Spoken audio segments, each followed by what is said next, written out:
Muy buenos días, queridos amigos, queridos hermanos, a un nuevo culto sabático aquí desde Iglesia UNH. Estamos contentos de poder compartir con ustedes un sábado más para llevarles una reflexión, testimonio, oración, adoración y que juntos podamos alabar el nombre de nuestro Señor. Para comenzar, les queremos invitar a que puedan inclinar su rostro y brevemente podamos orar. Bondadoso Dios, que muere a la altura de los cielos, Señor, damos gracias por este hermoso sábado que nos ha regalado. Gracias porque ya ha comenzado este sábado en el cual podemos descansar y podemos disfrutar, Señor, de las bondades que usted ha preparado para nosotros. Pedimos que su Espíritu Santo nos acompañe y que nos bendiga, que dirija este programa para que todo lo que en él hay, Señor, pueda nutrir espiritualmente nuestras vidas y podamos salir más fortalecidos a la semana que ya está pronto a comenzar. Gracias, Señor, por su compañía, por sus bendiciones y sus bondades. En nombre de Cristo Jesús. Amén. Bien, bienvenidos y esperamos que juntos podamos alabar a nuestro Señor.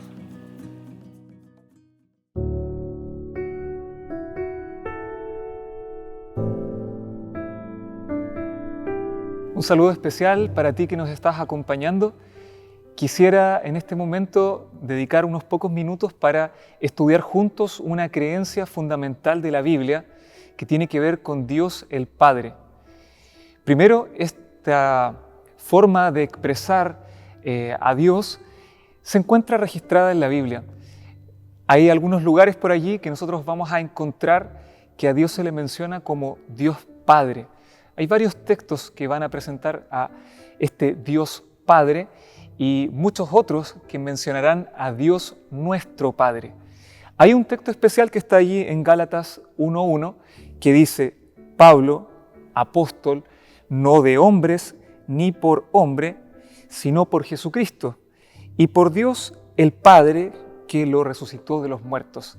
Encontramos entonces que esta creencia de Dios el Padre aparece textualmente en el Nuevo Testamento en varios lugares, pero de forma especial aquí en Gálatas 1:1. Estaba mirando por allí que si bien es difícil encontrar y diferenciar al Padre, Hijo y Espíritu Santo en el Antiguo Testamento, hay muchos versículos que mencionan a Dios en la calidad de Padre. Quisiera compartir dos. Uno está allí en Isaías 63:16, que dice: Pero tú eres nuestro Padre. Si bien Abraham nos ignora e Israel no nos conoce, tú, oh Jehová, eres nuestro Padre. Nuestro Redentor perpetuo es tu nombre. Y Salmo 89:26 declara: Él me clamará, mi Padre eres tú, mi Dios y la roca de mi salvación. Hay un sinfín de textos que presentan a Dios como Padre, pero quise tomar estos para que veamos que en el Antiguo Testamento hay una base y un fundamento firme en donde se nos muestra la cualidad de Padre que está incorporada en la figura de Dios.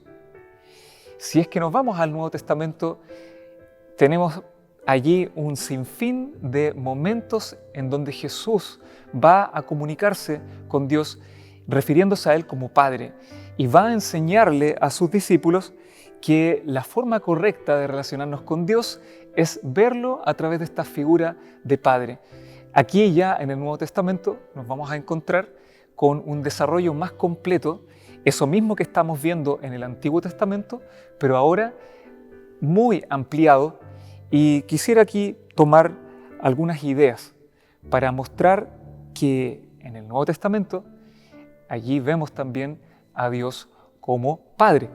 Primero vamos a ir a Mateo capítulo 6, versículo 9, que nos dice: Vosotros pues oraréis así: Padre nuestro que estás en los cielos, santificado sea tu nombre, venga tu reino, hágase tu voluntad.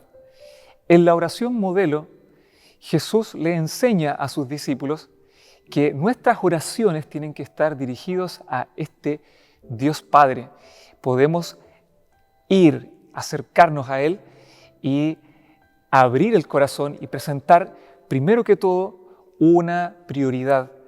Necesitamos hacer de este Padre la prioridad de nuestra vida. Antes de entregar nuestras peticiones, antes de solicitar las bendiciones que muchas veces estamos acostumbrados a pedir, necesitamos acercarnos al Padre como quien Él es, quien merece primero nuestra santidad y que nosotros santifiquemos su nombre y al mismo tiempo que clamemos por la venida de su reino y su establecimiento y además que busquemos hacer su voluntad. Nuestra vida como cristianos, como gente que tiene una fe distintiva, es poner a Dios, poner al Padre como lo primero en nuestra vida.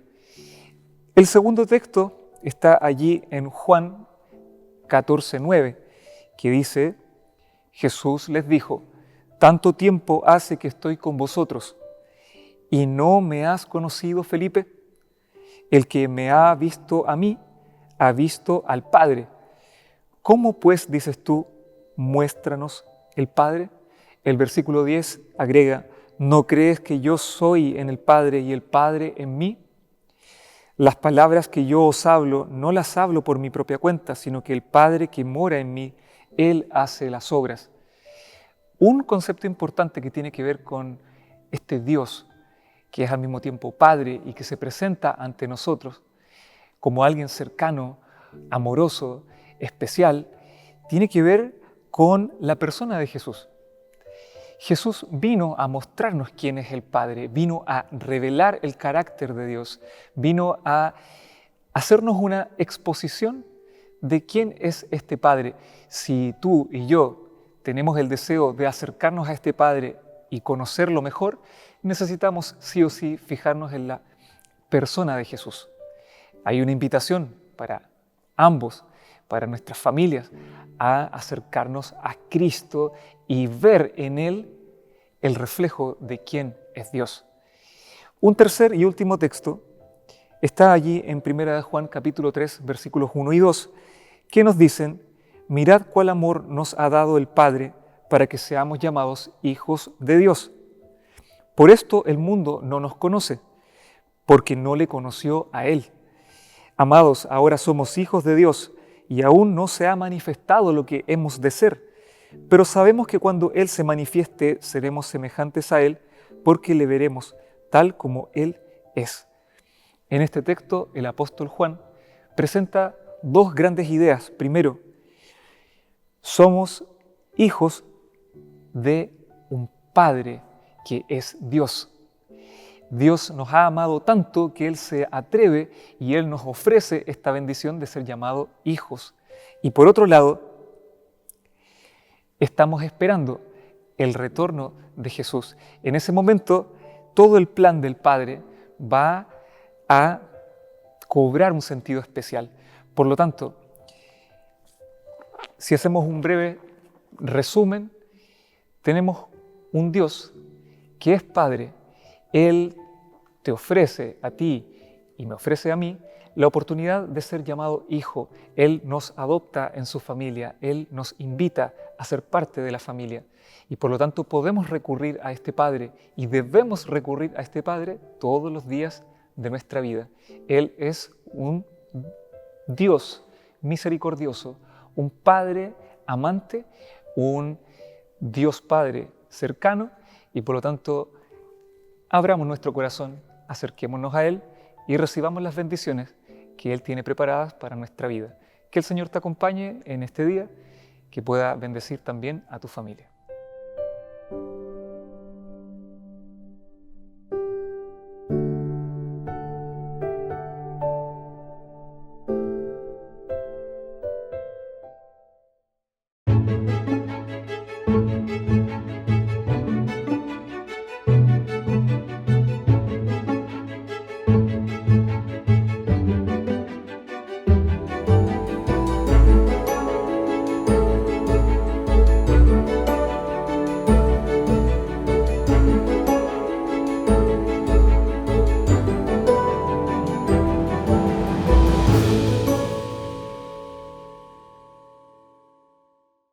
Agradecemos a Dios que nos permite estar en este lugar y en este punto del diálogo, como también en sus pantallas, en este su programa Diálogo Bíblico. Muy bienvenidos, bienvenidas. Quisiera contarles que en un momento me tocó estar en el campo en una oscuridad tan oscura, por decirlo de alguna manera, que no se veía la mano de cerca. No sé si a usted le ha pasado, pero cuando usted enciende un fósforo parece que la luz llega y ilumina totalmente lo que es el ambiente.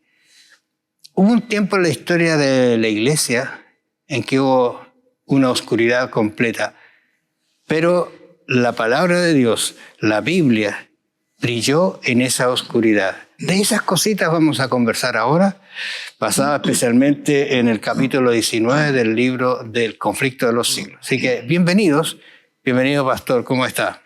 Aquí estamos, Raúl. Gracias por estar nuevamente comentando estas lecciones tan importantes que nos hablan de la historia, de la circulación de la Biblia, la historia de los pioneros de la fe cristiana desde los días apostólicos. Y vamos a ir estudiando en este trimestre cómo es el desenlace de todo lo que significa la iglesia cristiana, algunas divisiones que hubieron también en la Edad Media.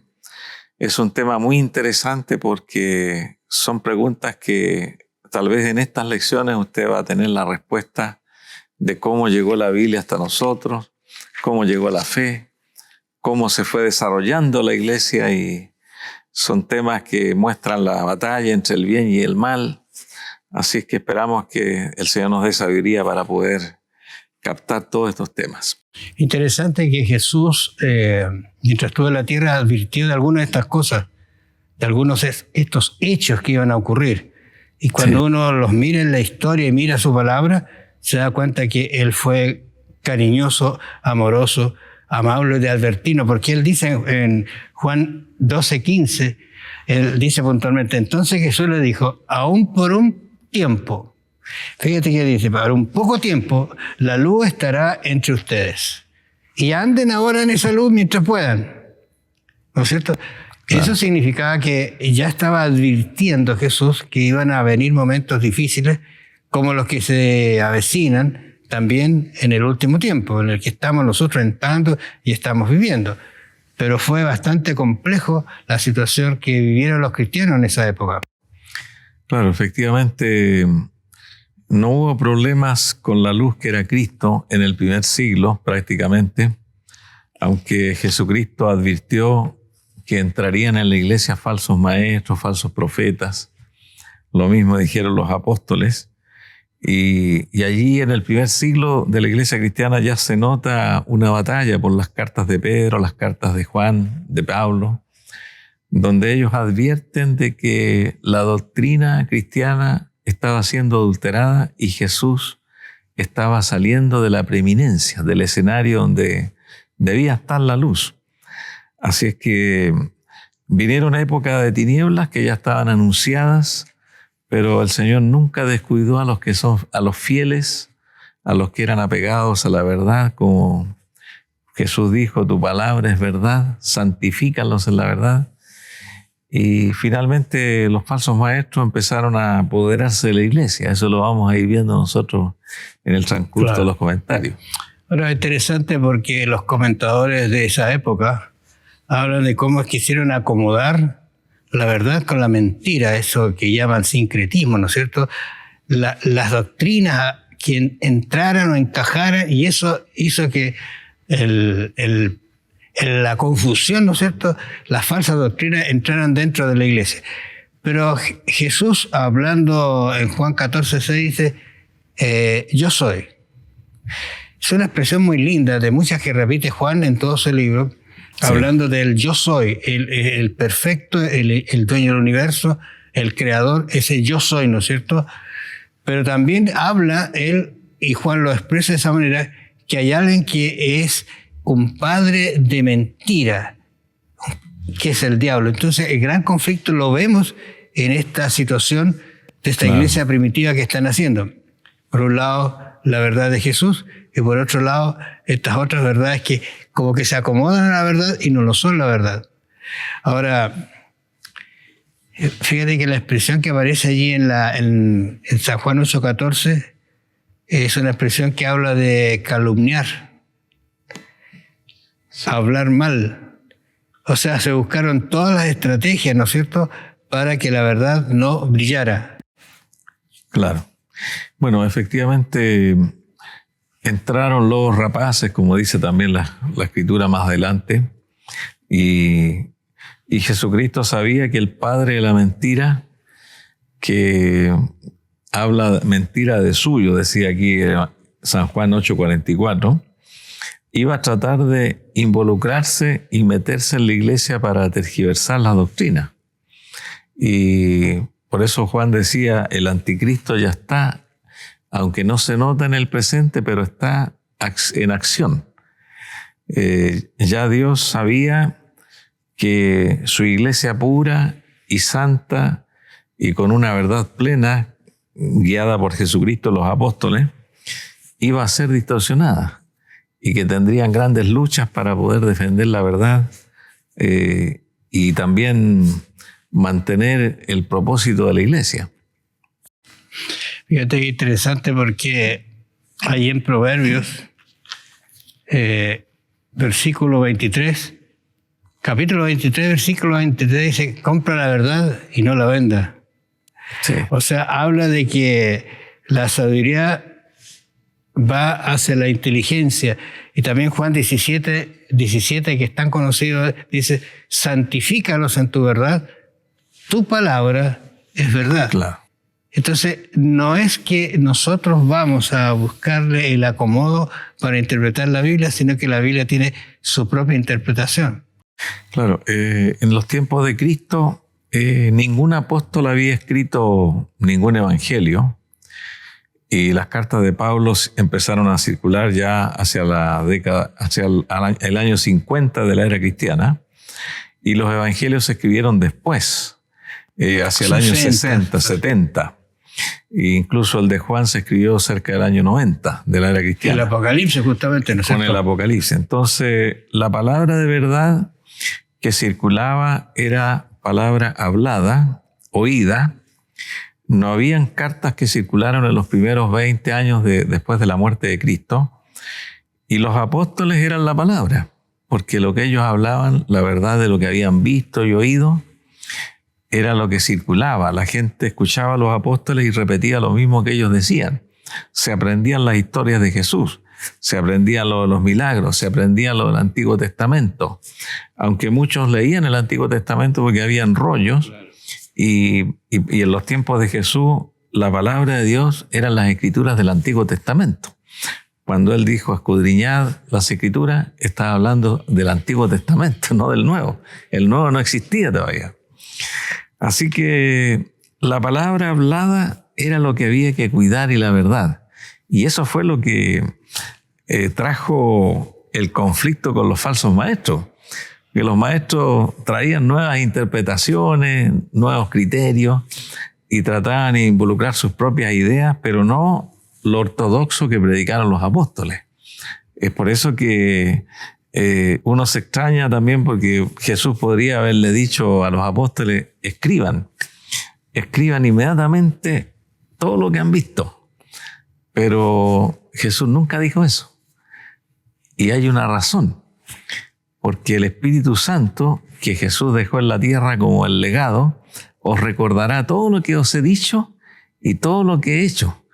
Entonces los apóstoles llenos del Espíritu Santo empezaron a recordar y el Espíritu Santo no les hizo olvidar nada, sino que escribieron exactamente todo lo que habían visto porque estaba el Espíritu Santo inspirándolos a escribir.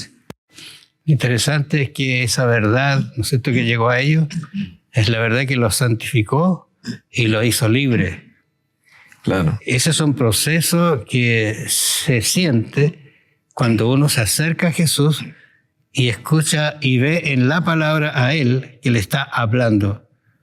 Porque sí, al final los apóstoles escribieron lo que aprendieron de Jesús, lo que vieron. Sí. Lo que hemos visto y oído, eso testificamos. Interesante. O sea, eso tiene poder en realidad.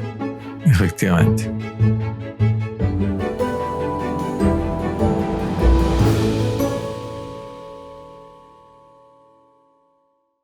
dentro de las especificaciones de Cristo, que después va a transmitir Hechos de los Apóstoles, ¿no es cierto?, habla de 3 palabras que me quedaron sonando entre los versículos 27 al 32 del libro de los Hechos. Una de ellas es que vendrán, una advertencia. La segunda es velad, que es una situación que no es solamente del momento, sino que siempre, ¿no es cierto? Y la otra me pareció tan interesante, es sobre edificar. Uh-huh. Y cuando uno lee el texto, y en ese contexto, esas 3 palabras, te va a encontrar con cosas bien interesantes, porque dice que dentro de la iglesia, Pablo va a advertir que entrarán lobos rapaces, y no de afuera, sino que dentro del mismo rebaño se levantarán estos engañados. Es complejo, ¿verdad?, esa situación. Bueno, el apóstol Pablo allí, reunido con los ancianos de Mileto, él se iba y se estaba despidiendo. Tal vez nunca más lo iban a ver, y de hecho nunca más lo vieron. Claro. Y él les dijo que tuvieran cuidado de la palabra, cuidado de la doctrina, cuidado de las enseñanzas de Jesús, que todo lo que él había enseñado y que todo lo que los apóstoles habían enseñado había que resguardarlo y cuidarlo, porque surgirían lobos rapaces del mismo rebaño, que no perdonarán el rebaño. Efectivamente, esa fue una profecía que se fue cumpliendo con los años. Y es allí donde empieza el gran drama, ya en el 2º siglo y 3er siglo. ¿Qué es lo que es palabra de Dios? ¿Dónde está la verdad? En esos 2 siglos, 2º y 3º, la predicación era solamente lo que habían escuchado los apóstoles, y empezaron a predicar lo que los eruditos y grandes patriarcas o escritores de la época, que se llamaron los padres de la iglesia, empezaron a interpretar el evangelio. Entonces empezó a adulterarse la palabra de Dios, que está anunciado también allí. Pablo dice que él tiene mucho cuidado de no adulterar la palabra de Dios o cambiarla. Y fue así como estas cartas de Pablo, de Pedro y de Juan y los evangelios empezaron a circular por toda Europa. Y la gente que tenía acceso a una carta de Pablo la copiaba, se dejaba una copia para ellos y le daba una copia al amigo. Ese amigo tomaba la carta, que era de la iglesia, y fueron circulando por muchos lugares las copias, todas escritas a mano. Y hacia el año más o menos hacia el año 300, hubo un obispo de Roma que se llamaba Dámaso. Algunos le llaman el Papa Dámaso, pero en realidad no era papa, porque hasta ahí no existía la Iglesia Católica en el sentido romano como la entendemos ahora, sino que los obispos eran independientes en cada ciudad, no tenían nexos. Es decir, Roma no tenía una jurisdicción sobre el resto de la Iglesia. Pero ese obispo dijo, hay que aunar esto, y le pidió a un erudito llamado Jerónimo, que era un hombre políglota, un hombre muy sabio de la época, y se le dijo que él tradujera al latín, que era el idioma donde estaba Roma, donde estaba Dámaso, que tradujera al latín el Antiguo Testamento y el Nuevo. Y este hombre hizo una obra pero magistral, copiando la Septuaginta en el Antiguo Testamento, y el Nuevo Testamento reunió todas las cartas, y junto con el Papa hubieron muchas cartas de ida y de vuelta. Llegaron a la conclusión de que habían 27 libros en el Nuevo Testamento, los mismos que tenemos en la Biblia nosotros. Y esos 27 libros, según Dámaso, eran los que eran inspirados, y según Jerónimo también. Pero la iglesia no había tomado ninguna decisión. Se hizo un sínodo después, unos 5 o 6 años después, y en ese sínodo también se trató de decir, bueno, estos son los libros inspirados, y las otras cartas que andan circulando, como por ejemplo la carta del pastor de Hermas, habían un Apocalipsis de Pedro, habían otras cosas de los apóstoles, de Judas y tantos, que eran cartas que se analizaban y no cuadraban con la doctrina. Y se hizo un sínodo donde se ratificó el canon del Nuevo Testamento, que es el que tenemos ahora nosotros. Y si eso fue escrito en la Vulgata Latina, que se editó, la primera edición fue aproximadamente en el año 393 de la era cristiana. Y esa Biblia en latín duró como 1000 años. Y la gente para leer la Biblia tenía que saber latín. Pero un griego, una persona que vive en Egipto, una persona que estaba allá en el Asia Menor, con otros idiomas, en España, en Inglaterra, o sea, en los países nórdicos, prácticamente vino el oscurantismo religioso porque la gente no tuvo acceso a la Biblia.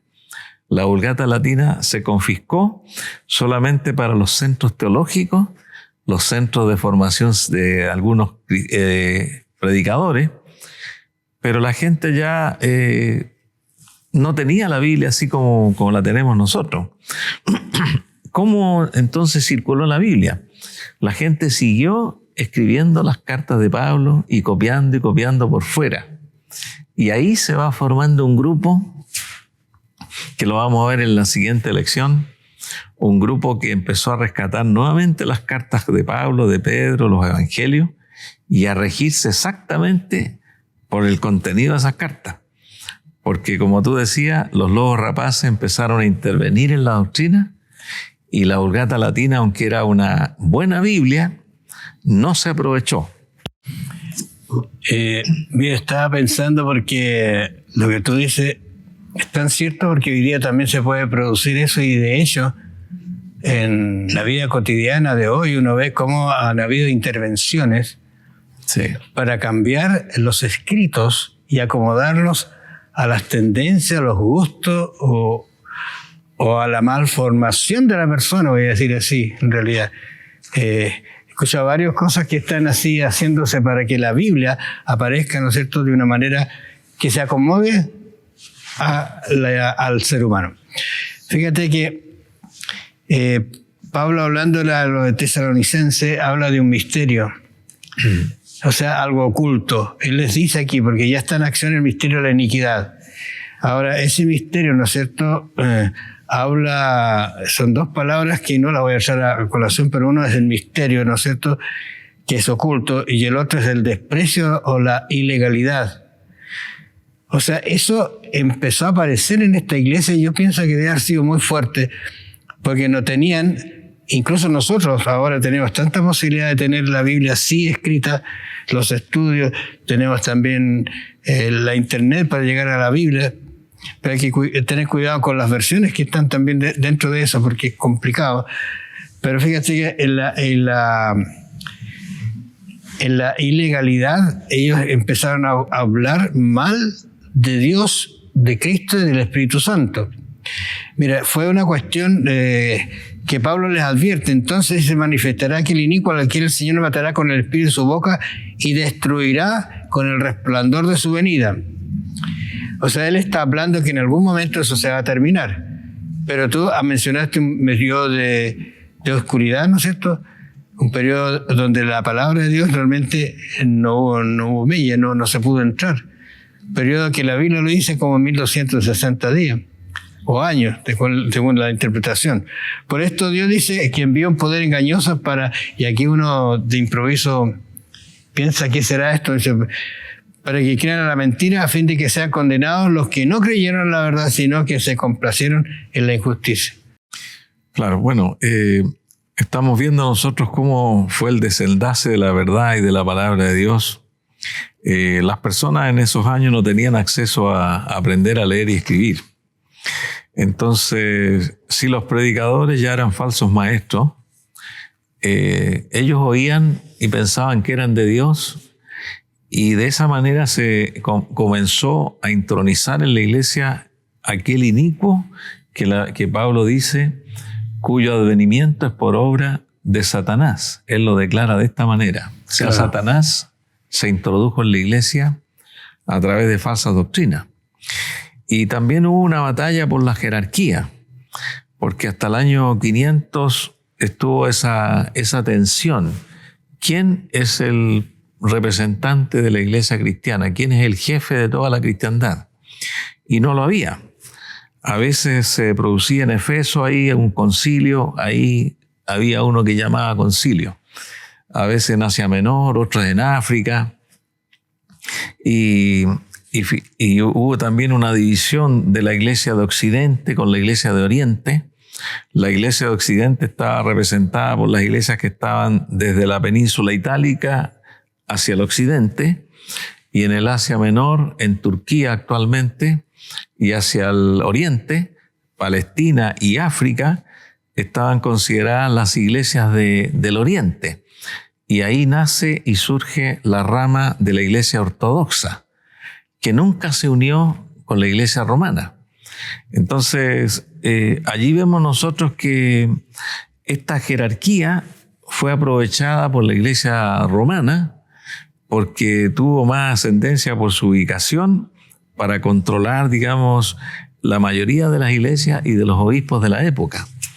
Así es que nosotros vemos allí que hubo una época de muchas controversias y empezaron a establecer, por ejemplo, se quitaron 2 mandamientos, que eso fue algo grande. El segundo mandamiento se sacó de la ley de Dios, y el cuarto en esos años. Entonces, el cuarto y el segundo ya no estaban, porque hubo intronización, por ejemplo, de grandes mártires que habían muerto por Cristo, y esos fueron beatificados. También obras meritorias, y se produjo una gran confusión. Y es allí donde aparece un grupo ya que lo vamos a estudiar nosotros, que es importante porque conservó la fe cristiana.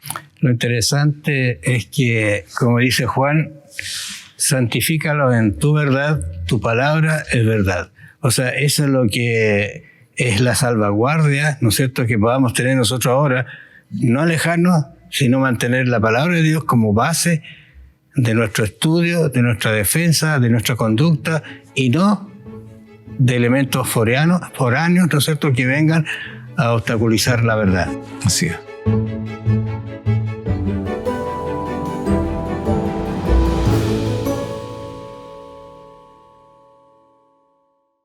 Hay una cosa interesante, Luis, que se trató de hacer y que Satanás siempre actúa, incluso ahora, sobre el razonamiento humano al margen de la palabra. Yo razono y yo lo entiendo y yo lo interpreto. No sé si te ha pasado a ti que resulta que aquí dice tal cosa, ¿no es cierto? Porque la Biblia es su propio intérprete.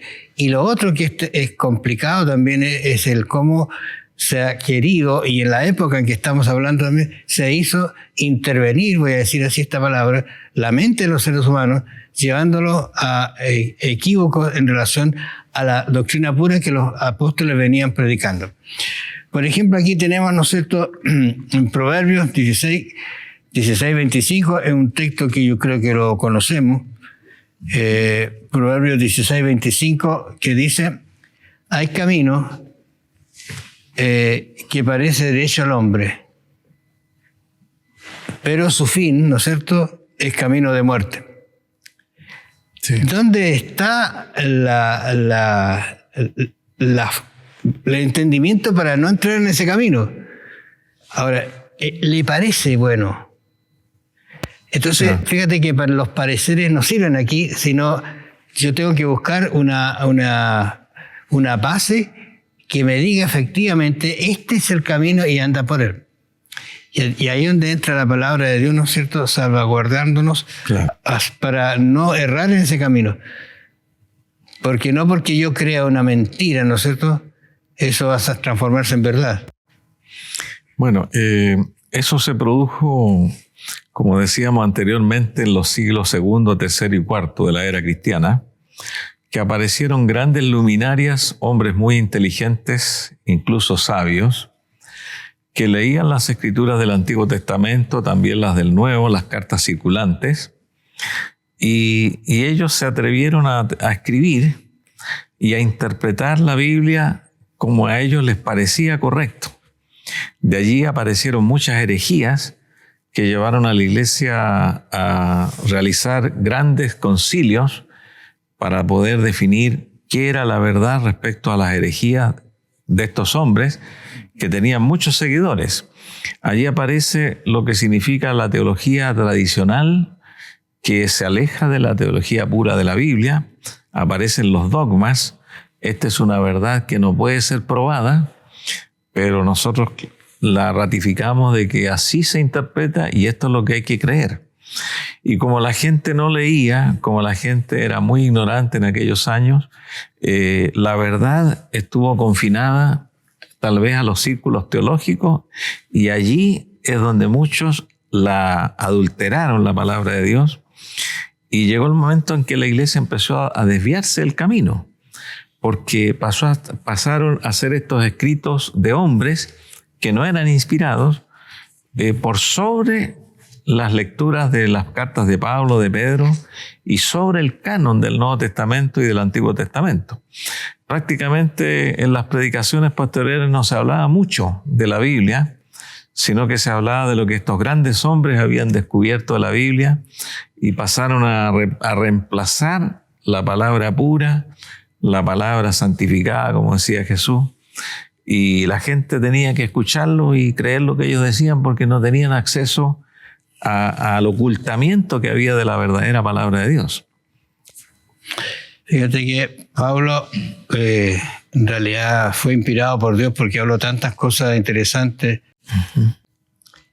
Pablo, como tú decías, en algún momento se estaba despidiendo y nunca más volvió a esa gente, pero él sabía que después de su partida se iban a venir muchos engañadores. Sí.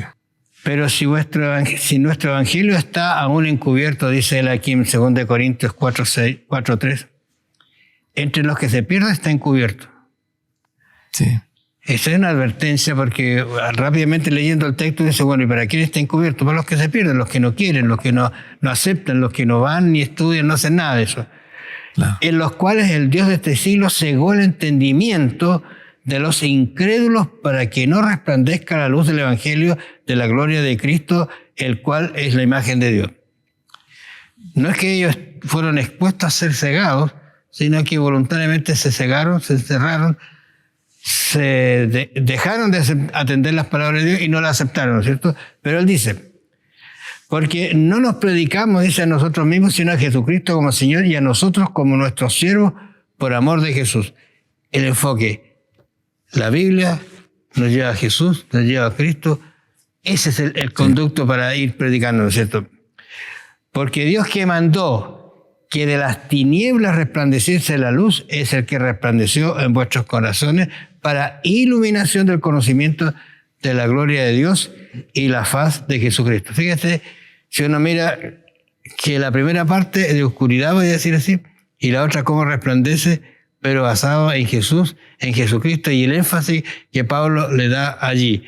O sea, la batalla de la mente, uno debe cuidarse mucho porque hay muchas filosofías que cuando tú hablas con algunas personas son muy locuaces y te convencen de algunas cosas, algunas situaciones, que tú dices, ¿sabes? No lo había pensado. Es que no tienes que pensarlo, tienes que corroborarlo con a la palabra de Dios, ¿no es cierto? Es increíble, algunos tienen tanta verbo, voy a decir así, verba para hablar y convencer de situaciones que no son de la Escritura, que tienen base. Fíjate, te voy a dar un ejemplo. A veces tú en un grupo así de estudio de la Biblia, hay una persona que se está conversando un tema y se habla, y él aporta alguna cosa.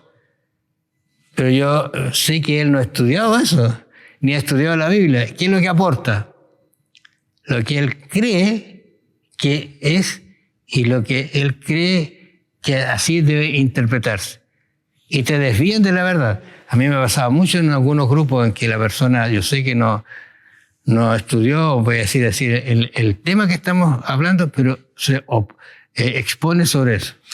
Sí, efectivamente, esta era ya que estamos comentando ahora, estamos remontándonos a los primeros siglos. Los textos que hemos leído acá son textos que los apóstoles escribieron en sus cartas, en el Evangelio de Jesús. Sin embargo, como explicábamos, el misterio de iniquidad ya estaba metiéndose en la iglesia. El enemigo estaba tratando de arrebatarle la iglesia a Jesucristo, intronizando en la iglesia muchas cosas que eran dogmáticas, místicas, y finalmente ya hacia el año 300, 400, ya el evangelio ya estaba distorsionado. Muchos se dieron cuenta. Se dieron cuenta allí de que algo estaba pasando y dijeron, vamos a tener que recuperar las cartas por fuera, los evangelios por fuera, copiarlos y empezar a vivir lo que los apóstoles predicaron. Eso eran grupos minoritarios. Se dieron cuenta que la iglesia ya estaba yendo por un mal camino. Y ellos empezaron a vivir ya lo que estaba en los escritos ortodoxos de la Biblia. Y como tú mencionabas, ese es un tema actualizándolo a nuestro tiempo. Están apareciendo versiones de la Biblia totalmente tergiversadas hoy en día. Y a mí me preocupa eso porque algunos publican textos que no tienen nada que ver con el contenido del original del texto. Y están publicándolo en las redes y dicen, aquí dice San Mateo 24:14 esto. Y publican un texto que no tiene nada que ver con el original. Y eso me preocupa porque a veces hay personas que estudian teología y empiezan a mencionar textos que no tienen nada que ver con el original de la Biblia. Eso está pasando hoy. Bueno. Estaba pensando que el afán de Satanás es difamar el carácter de Jesús, el carácter de Cristo.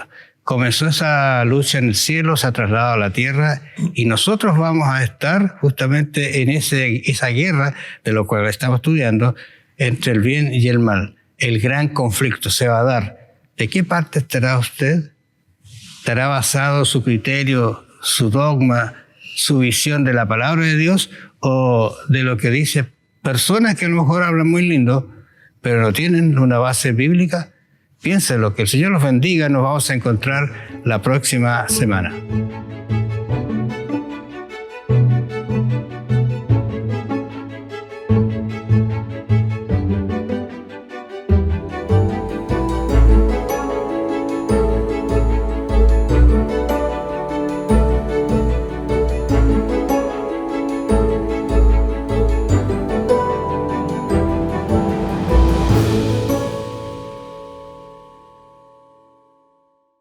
Bien, y como cada sábado estamos ya comenzando un nuevo espacio de NotiJoven, un espacio donde ustedes podrán conocer algunas de las actividades que hemos realizado como iglesia aquí a nivel local y también en otras partes del país y también del mundo.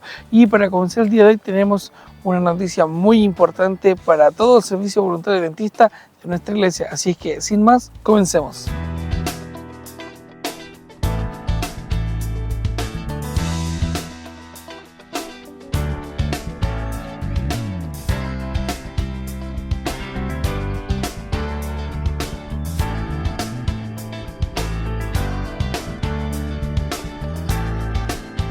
Y así es como venía comentando, porque el reciente sábado pasado, sábado 13 de abril, hemos celebrado un día del todo especial, dando inicio a todas las actividades del Servicio Voluntario Adventista aquí en la Universidad Adventista de Chile. Partiendo con un programa de escuela sabática con las agrupaciones, continuamos también en un culto sabático donde una docente de nuestra institución, la docente Jessica Quesada, la coordinadora del programa de Magíster de Innovación Social, ha decidido bautizarse, ha decidido aceptar a Cristo y estamos contentos porque ella también participó de una de las actividades importantes de CBA durante el año 2023, que fue este impacto con los proyectos de vinculación con el medio en Rapa Nui. Y así es como ella también conoció un poco más la experiencia UNACH, conoció también de nuestra iglesia las actividades que llevamos a cabo y decidió estudiar la Biblia. Y así el sábado recién pasado ella entregó su vida a Jesús. Y estamos contentos por esa noticia, estamos contentos porque el Señor ha logrado impactar su mente, su corazón y hemos ganado un alma más para el reino de los cielos. Y también por la tarde tuvimos el inicio de lo que fue la Escuela de Misiones del Servicio Voluntario Adventista con un gran número de participantes, de jóvenes que han aceptado tomar este desafío para poder ser parte del Servicio Voluntario Adventista aquí en Iglesia UNACH. No olvides que el Servicio Voluntario Adventista es un proyecto con el foco en las misiones transculturales, donde podrás adquirir habilidades para ser un voluntario en distintos lugares del mundo. Así es que te invitamos a ser parte de SBA y prepararte para servir. Y bien, y así es como ustedes también pueden ser parte de una escuela de misiones aquí en Iglesia UNACH.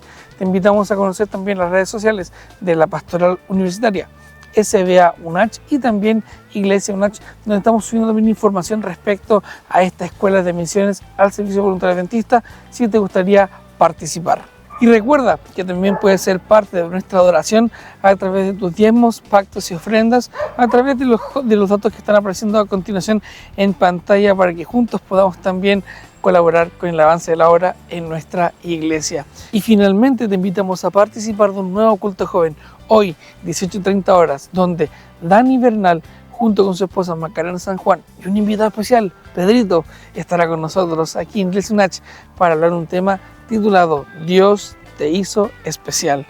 Y si estás por acá y asistes, no olvides venir con una tenida azul, porque hay una temática muy importante con la cual queremos compartir contigo.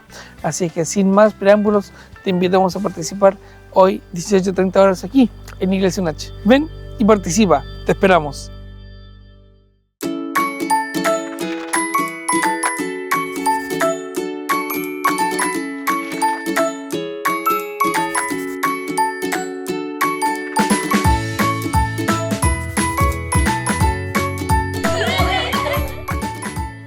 Hola niños, feliz sábado nuevamente. Bueno, la historia que tenemos preparada para ustedes hoy se llama Quietitos. Estamos en la iglesia y la referencia la encontramos en Mateo capítulo 21, versículos 12 al 17. Bueno niños, les traje un experimento para esta historia. ¿Quieren verlo? Miren, aquí tengo algunos objetos, los cuales vamos a tirar al suelo y vamos a ver qué pasa. Bueno, en primer lugar va a ser esta olla. Atención. Uf, qué ruido, ¿verdad? A ver, siguiente, tenemos este lápiz. A ver qué pasa ahora. Atención. Fue menor el ruido, ¿verdad? Y por último, a ver qué tenemos por acá. Miren aquí.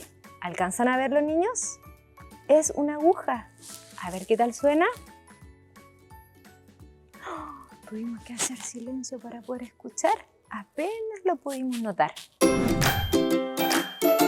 Bueno, niños, en Jerusalén había un templo al que las personas se habían olvidado el motivo de su existencia, para qué era el templo en realidad. Y lo utilizaban para comerciar, hablaban en alta voz, intercambiaban dinero, vendían algunas cosas. Y bueno, el templo no era para eso, ¿verdad? El templo era un lugar que realmente era para adorar a Dios. Bueno, resulta que Jesús visitaba muchos templos. Siempre en realidad iba al templo. Y en esta oportunidad, cuando llegó a este templo de Jerusalén, se dio cuenta de que en ese lugar había gente que estaba vendiendo animales, habían personas que vendían palomas, personas que vendían ovejas, personas que gritaban para ofrecer lo que tenían para vender, y había mucho ruido, había mesas con cosas que se estaban ofreciendo allí. ¿Y saben qué le pasó a Jesús? Se enojó mucho al ver esta escena. A él no le gustó nada lo que vio.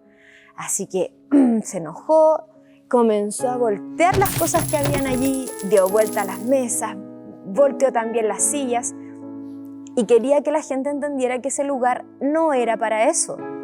El templo no era un lugar para vender nada, ni para tener ese ruido. Era un lugar donde debía haber silencio y debíamos adorar a Dios, pasar tiempo con Él, aprender de Él.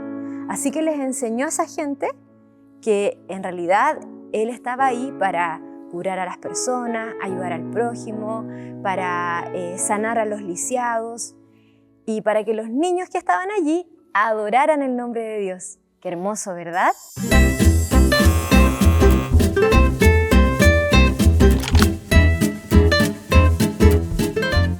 Niños, necesitamos tiempo para pasar con Dios y no permitir que nada nos distraiga. Bueno, bueno, cuando estamos en el templo debemos estar quietos, ¿cierto? Pero estar quietos significa que no podemos hacer nada, que debemos estar así sin movernos, sin hablar y estar muy, muy tranquilitos. No, ¿verdad? En realidad podemos hacer muchas cosas. Por ejemplo, en el momento de la alabanza es el momento de usar nuestra voz y cantar muy fuerte y con muchas ganas. En el momento de la oración es el momento de conversar. El momento de conversar con Jesús, con Dios, con contarle las cosas que a nosotros nos suceden. En el momento de las historias, de la predicación, es ahí cuando debemos estar muy atentos, con nuestros oídos bien abiertos, para poder escuchar lo que Dios nos quiere decir por medio de las personas que están hablando ahí adelante. Niños, los invito a que oremos. Querido Señor, te queremos dar las gracias por este nuevo día sábado, porque pudimos aprender más acerca de ti. Ayúdanos, por favor, a ser reverentes en el templo y a que nuestra conducta y nuestro comportamiento, Señor, sea agradable a tus ojos. Quédate con nosotros el resto de la jornada, en el nombre de Jesús. Amén. Chao, niños. Nos vemos el próximo sábado.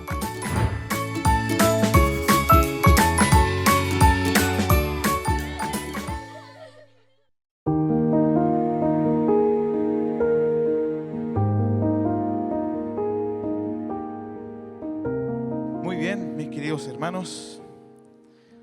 Espero que tengan un feliz sábado todos y que podamos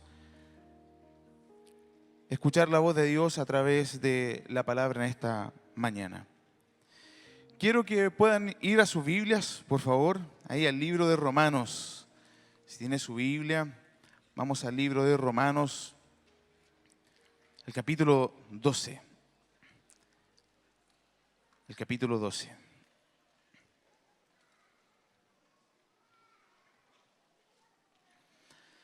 Le hago una pregunta a los que están acá. ¿A cuántos de ustedes les gusta viajar? Levante su mano. Muy bien, algunos la levantaron súper rápido. Me di cuenta que hay algunos que son apasionados por viajar. Muy bien. A mí también me gusta viajar. Me gustaría hacerlo mucho más seguido. ¿Qué pasa luego después de que usted hace un viaje? ¿Qué ocurre? Cuando vuelve a casa o quizás se encuentra con las personas, sus seres queridos, ¿qué ocurre? Le hace una pregunta, ¿cierto? ¿Cómo te fue? Y usted después, ¿qué empieza a hacer? A hablar de todo el viaje. Esto fue maravilloso, fue así, fue acá, pasé por allá, me tomé tal foto, muestra la foto y todo se habla y va conforme al viaje, ¿cierto? Más o menos así, entre comillas, más o menos estoy diciendo, es esta epístola, esta carta. La verdad que Pablo viajó por diferentes lugares y queriendo aconsejar la iglesia que estaban haciendo ahí en Roma, habla diferentes puntos. Más o menos esta carta fue escrita entre el año 57 y 58 después de Cristo, y dentro de los temas que esta toca, ¿cierto?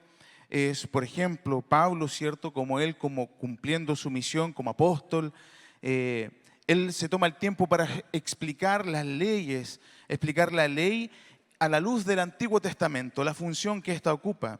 También se preocupa sobre el tema, la tensión que hay entre judíos y gentiles y varios otros temas más que está dentro de este precioso libro, esta preciosa epístola a los romanos. Teniendo en cuenta esto, ¿cierto? La iglesia seguía creciendo en aquel lugar y comienza a hablar de un tema muy, muy interesante que está ahí en el libro de Romanos y el capítulo 12. Vamos a orar, ¿les parece? Antes de leer la palabra de Dios, oremos. Querido Dios que estás en los cielos, Santo Padre, queremos rogar de manera especial que tú nos hables a través de tu palabra. Quédate con nosotros.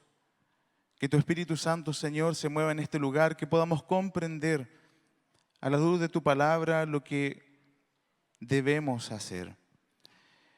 Bendícenos, Señor. Habla a nuestros corazones en el nombre de Jesús. Amén. Romanos capítulo 12, versículo 1 comienza de esta forma. Por tanto, hermanos, o así que en otras versiones. ¿Qué significa esto? Cuando el libro comienza, cuando en Romanos capítulo 12 comienza a decir esto, por lo tanto, está dando una intención clara. Pablo está cerrando un tema. Por lo tanto, cuando usted dice, bueno, después de decir todas estas cosas, por lo tanto, usted está dando una reflexión final, palabras finales de cosas que estaba hablando anteriormente. En el capítulo 9, en el capítulo 10, Pablo, ¿cierto?, habla de la justicia que es por la fe. En el capítulo 11, ¿cierto?, habla de el remanente de Israel, la salvación de los gentiles, la restauración de Israel, el himno de sabiduría de Dios, que es como una reflexión final de, en este caso, la sabiduría de Dios. Pero todos los capítulos anteriores hablan y nos llevan al tema de la salvación. Luego de saber de que Pablo está hablando y apunta a ese tema de la salvación, comienza a hacer este cierre, que le digo anteriormente. Como dice, por lo tanto, ahí empieza a hacer este cierre. Teniendo eso en mente, que Pablo está haciendo un cierre de todo lo que habló anteriormente, veamos lo que dice acá. Todo lo que habló y explicó anteriormente de la salvación, nos encontramos con el capítulo 12, que dice así: por lo tanto, hermanos, os ruego por las misericordias de Dios. Pablo está queriendo decir, bueno, hermanos, después de que hablamos todas estas cosas, de todos los temas anteriores que tocamos, espero que hayan entendido y por eso les ruego por la misericordia de Dios. Y sigue hablando, que presentéis vuestros cuerpos como sacrificio vivo, santo, agradable a Dios, que es vuestro culto racional. Hay algunas versiones que dice así, que es vuestro verdadero culto, y otras que es el culto racional. Hay algo interesante que dice el comentario bíblico, que dice lo siguiente: el creyente ha sido justificado por la fe en Cristo y restaurado, para que ame y confíe como hijo adoptivo de Dios. Por lo tanto, escuche bien, debe vivir una vida de pureza y santidad, de acuerdo con la nueva situación la cual él está teniendo. Cuando una persona acepta a Dios,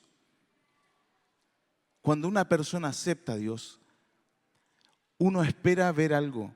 No porque uno como ser humano está esperando ver el cambio de la persona, sino realmente nosotros tenemos una seguridad y una convicción.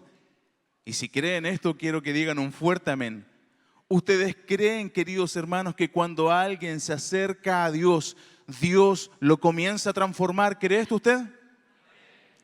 Es así. Pablo realmente cree que es así.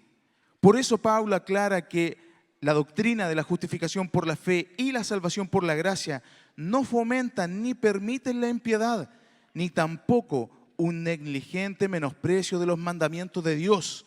Y aquí dice algo interesante. Por el contrario, el creyente que ha sido justificado y está siendo santificado llega a estar aún más dispuesto a obedecer, pues la justicia de la ley se está cumpliendo en él. Con amor y gratitud procura aún más fervientemente conocer, entender y cumplir la buena voluntad de Dios, agradable y perfecta. Queridos hermanos, no nos confundamos. Realmente todo aquel que llega a conocer a Dios verdaderamente, no es el mismo. Comienza a ser transformado. Y la comprensión del acto de Dios, la comprensión de la salvación llega a ser un cambio en la vida del creyente, en aquel que cree. Aún más, en manera más simple, queridos, y lo vuelvo a reiterar, el que llega a conocer a Dios no es la misma persona. Y aquí yo hago la primera reflexión de esta mañana. Hagamos memoria de quiénes éramos hace 10 años atrás. ¿Recuerda usted quién era? ¿Lo que estaba haciendo? Vamos un poco más atrás quizás, 15 años atrás. ¿Recuerda usted cómo era? ¿Algunas apreciaciones de su carácter? Vamos quizás un poco más atrás. ¿Recuerda usted el momento de su bautismo, el momento de su conversión? Que usted dijo realmente, en este momento creo que me he convertido realmente, no solamente por un conocimiento cognitivo, sino porque conozco a Dios, paso tiempo con Él, siento su presencia, yo le hablo, Él me responde. La pregunta es, ¿somos los mismos? Yo creo que no. La gran mayoría que no. Creemos que somos transformados. ¿Para qué? Para vivir una vida no como nosotros queremos, sino como Dios quiere que seamos. Una vida como Él quiere. Queridos, el texto dice, por lo tanto, hermanos, os ruego por la misericordia de Dios, dice que presentéis vuestros cuerpos como sacrificio vivo, santo, agradable a Dios. Sacrificio vivo. Los sacrificios del sistema ceremonial del Antiguo Testamento consistían en animales muertos.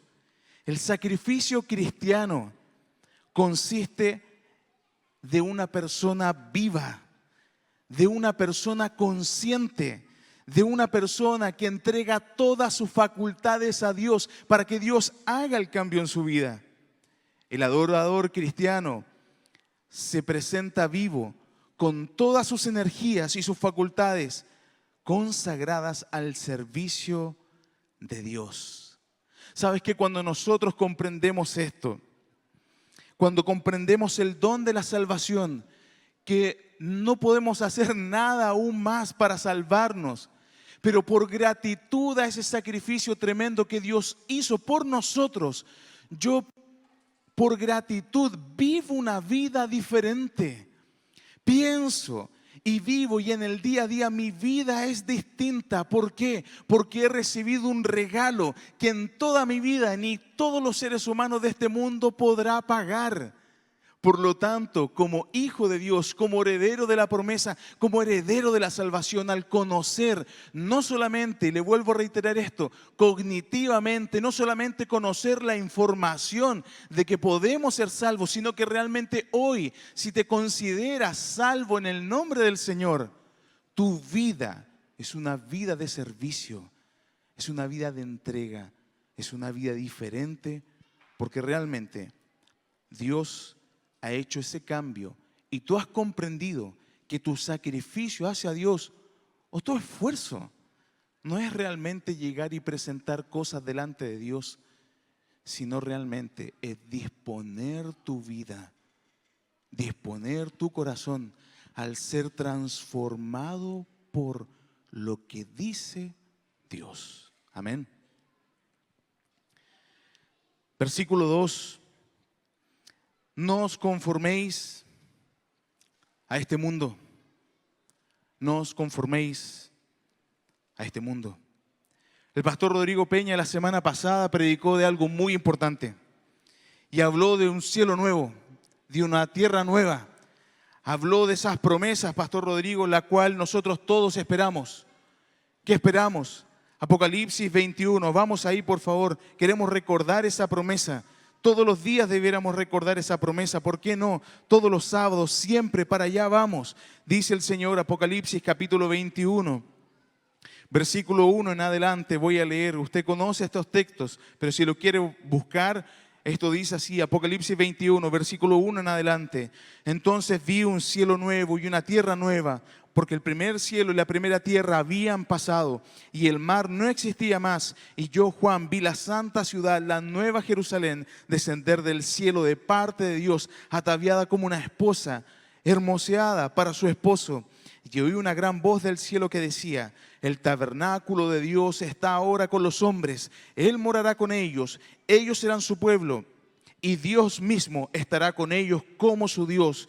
Y finaliza en el versículo 4, enjugará a Dios todas las lágrimas de los ojos de ellos, y ya no habrá más muerte, ni ya habrá más llanto, ni clamor, ni dolor, porque las primeras cosas pasaron. Queridos, Dios promete un mundo nuevo.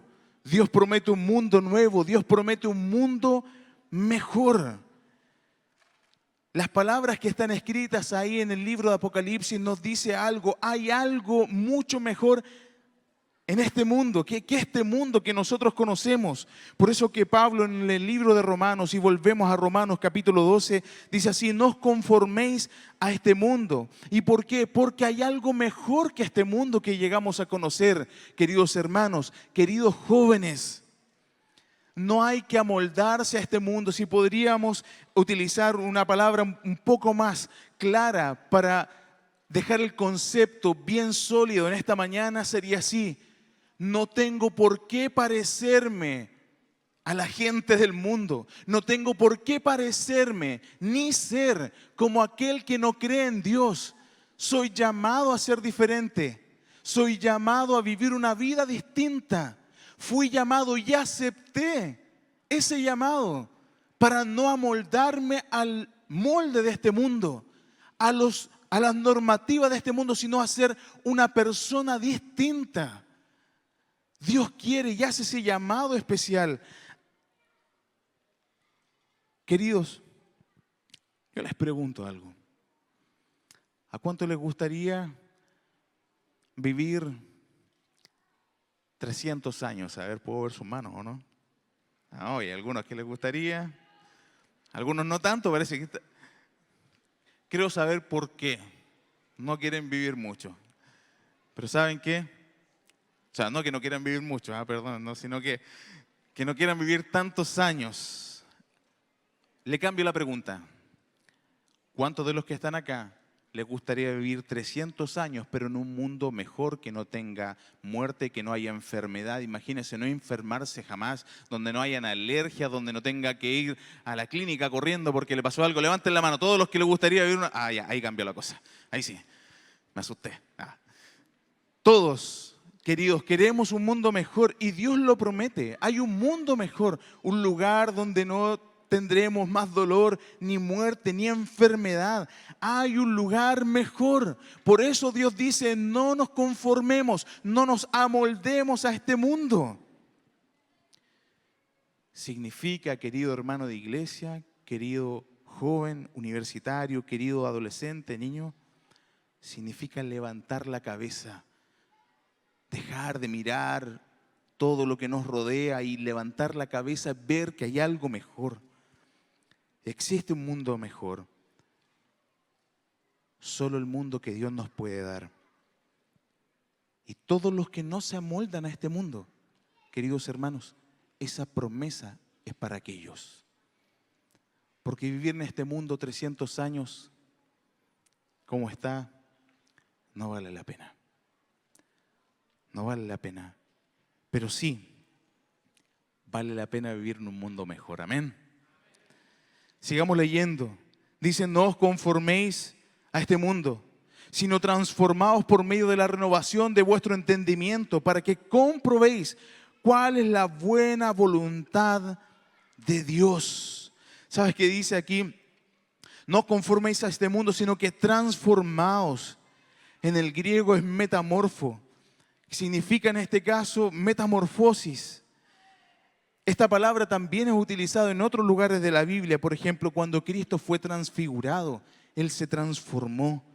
Describe la transformación del creyente a la imagen de Cristo.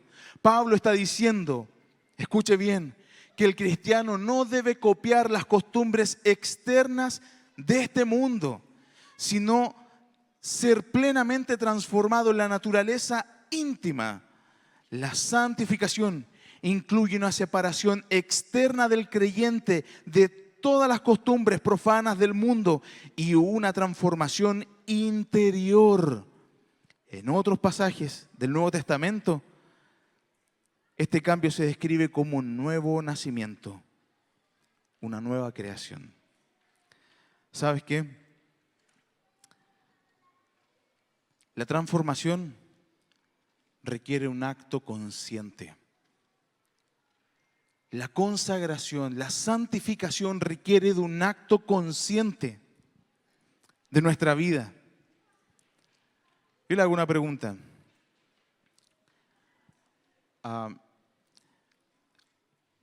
Voy a decir esto. ¿Cómo lleva usted sus finanzas? Mire lo que voy a decir. ¿Le ha pasado que se ha pasado del presupuesto mensual? Hay unos dichos por ahí que dicen, me lo merezco, sacan la tarjeta, ya, pago nomás, no hay problema. ¿Cierto? Total, de aquí a 48 meses pago.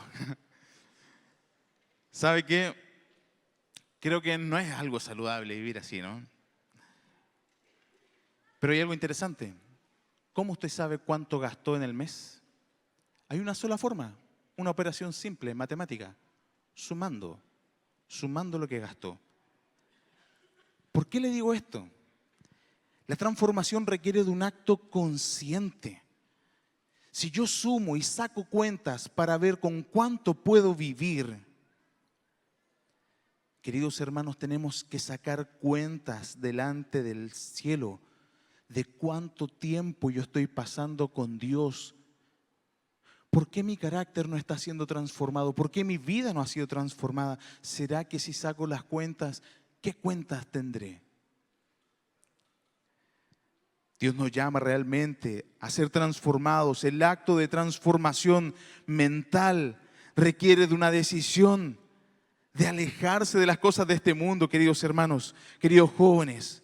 Como dice el dicho, dime con quién andas y te diré quién eres. Dime en qué inviertes tu tiempo y te diré tus prioridades. Dime qué lees y te diré qué piensas. Dime en quién crees y te diré a quién perteneces. Romanos 12:2. Vuelvo a leer el mismo texto. No os conforméis a este mundo, sino transformaos por medio de la renovación de vuestro entendimiento, de vuestra mente, para que comprobéis cuál es la buena voluntad de Dios. Comprobar. Dokimazo para las personas que les gusta el griego. Esta palabra implica probar y aprobar, dice algo muy interesante. Incluye el doble proceso de decidir qué es la voluntad de Dios y luego aprobarla y proceder de acuerdo con ella. Mediante la renovación de su mente, el creyente queda capacitado para saber lo que Dios quiere que haga. Tiene discernimiento, escuche bien esto, tiene discernimiento espiritual para orientarse en medio de los múltiples posibles cambios que se presenten en este ciclo malo. Queridos, Dios promete cambiar nuestra mente, nuestro corazón. Solo la mente que ha sido renovada por el Espíritu Santo puede interpretar correctamente la palabra de Dios. Las Escrituras inspiradas solo pueden ser entendidas mediante el discernimiento que da el mismo Espíritu por el cual fueron dadas originalmente. Solamente al acercarme a Dios, al tener este discernimiento espiritual, al pedirle a Dios que haga ese cambio en mi vida, es que yo realmente voy a poder ser transformado. Me gusta pensar en lo siguiente. Recuerda esto, Jesús llamó a algunas personas y cuando las llamó por su nombre. ¿Llamó a quién? Llamó a Pedro, llamó a Andrés y así continuó llamando a cada uno de ellos. Luego a esos que Él llamó, ya no les llamaba prácticamente por su nombre, las personas no les reconocían tanto por su nombre, sino que incluso les cambiaron su nombre y ya les decían discípulos, que significa aprendices. Luego después de discípulos pasó a ser apóstoles, que significan enviados. Luego después ya ni siquiera eran discípulos ni apóstoles, sino que a todos le llamaban como cristianos. Porque no hay otro mejor nombre que se le pueda decir a aquellos que siguen a Jesús. No hay otro mejor nombre que se le pueda dar a una persona que busca reflejar a Jesús. Somos cristianos.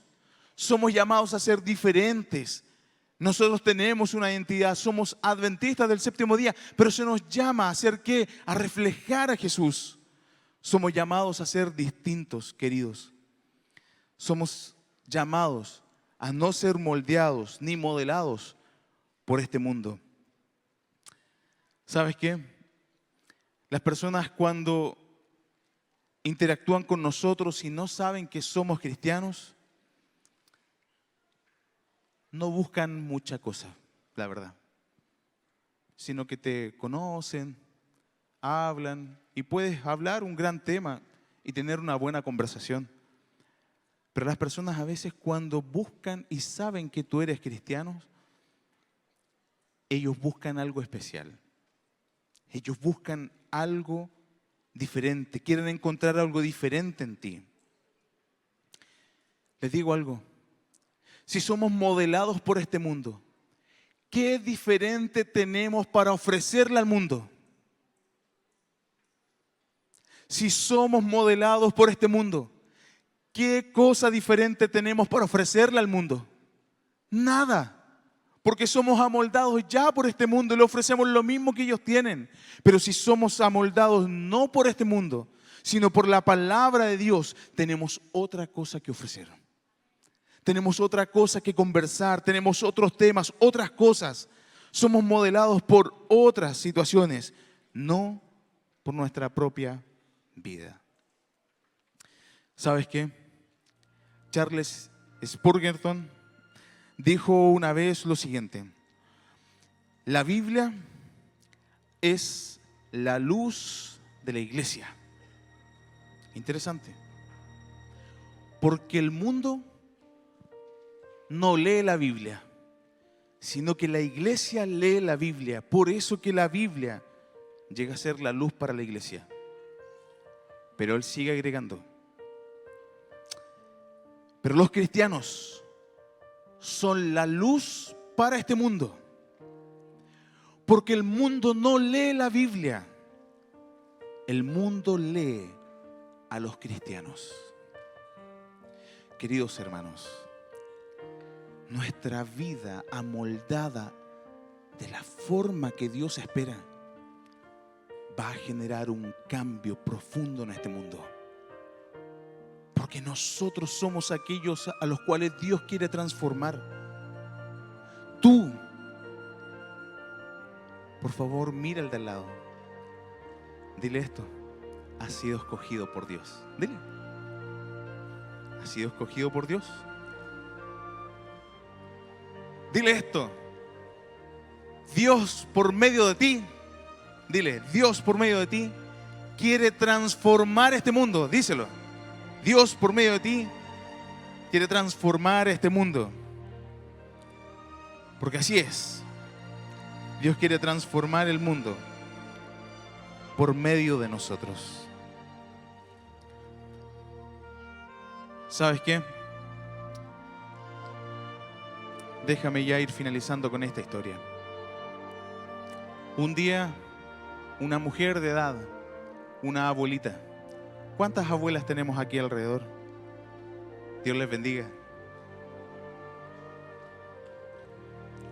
Presten atención a la historia. Este es el momento de la historia ahora de los adultos. Una abuela, yo creo que como todas las abuelas cristianas, hizo su esfuerzo por llevar a sus nietos a la iglesia. Y los llevaba cada sábado. Sus nietos crecieron después. Imagínense qué pasó con ellos. No siguieron yendo a la iglesia. La abuela cada sábado les recordaba esto: hijo, vayan a la iglesia conmigo. Y los nietos se pusieron de acuerdo.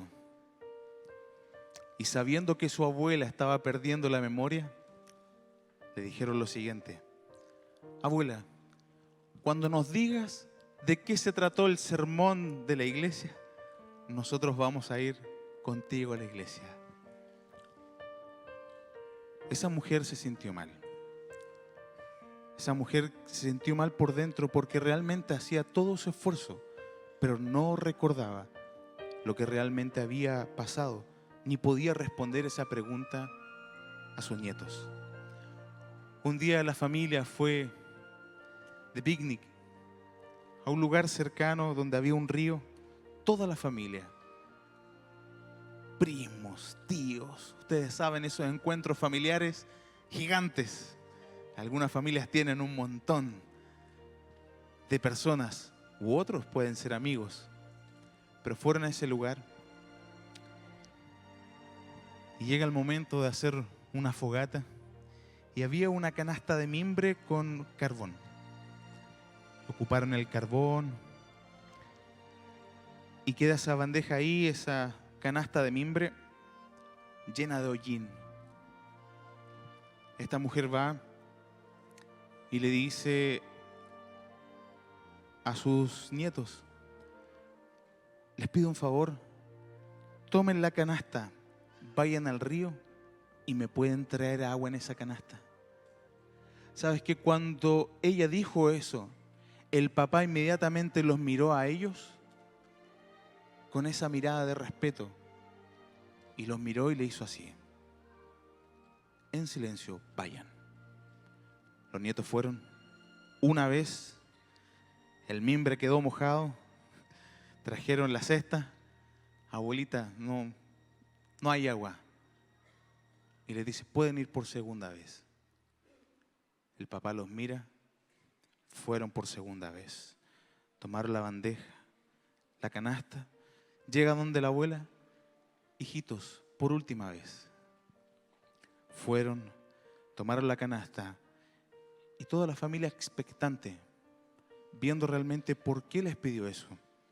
Llegan con la canasta a ese lugar y la abuela, con palabras dirigidas por Dios, llenas de sabiduría, les dice a los hijos, a sus nietos, lo siguiente: quizás yo no me acuerde lo que ocurre en la iglesia, ni lo que se predica acá el día sábado, pero queridos nietos, yo soy como esa canasta de mimbre.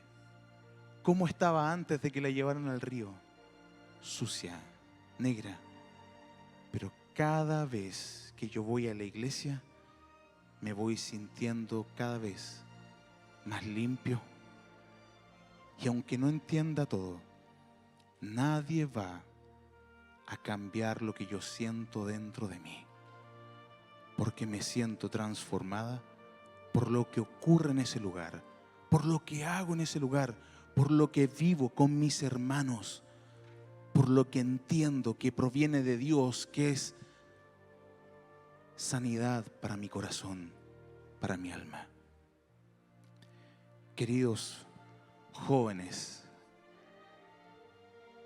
de los 5 años hasta los 99, no importa tu juventud, te quiero decir algo en el nombre del Señor. Dios cuenta contigo para transformar este mundo. Pero este mundo va a ser transformado realmente si tú tomas la decisión de ser amoldado por el molde de Dios, no por las cosas de afuera. De una vez por todas, queridos jóvenes, queridos hermanos, por eso les digo, y lo anoté aquí, jóvenes desde los 5 hasta los 99 y quizás más años, Dios cuenta con nosotros. ¿Somos especiales? Sí. Quizás no somos los más simpáticos. Somos diferentes. Pero con nuestras diferencias, Dios nos quiere utilizar para transformar a este mundo. Muestra al mundo quién eres. Muestra al mundo, querido, que te sientes bien, que eres feliz, que eres diferente. Muestra al mundo que igual pasas por dificultades, pero tienes una tremenda esperanza en Cristo Jesús. Amén. Muestra a este mundo que eres diferente, que el molde de afuera no queda en ti, porque tu mente, tu corazón no está pensando en las cosas de este mundo que perecen, sino que crees en cosas mayores, cosas que vendrán, cosas que promete uno que no miente y que no falla. Y ese es Cristo Jesús. Queridos hermanos, Somos llamados para transformar este mundo con poder. Queridos jóvenes, somos llamados para transformar a ese curso en el cual tú estás. No estás llamado para estar en silencio y que nadie sepa quién tú eres y la esperanza que tú tienes. Somos llamados para decirle al mundo entero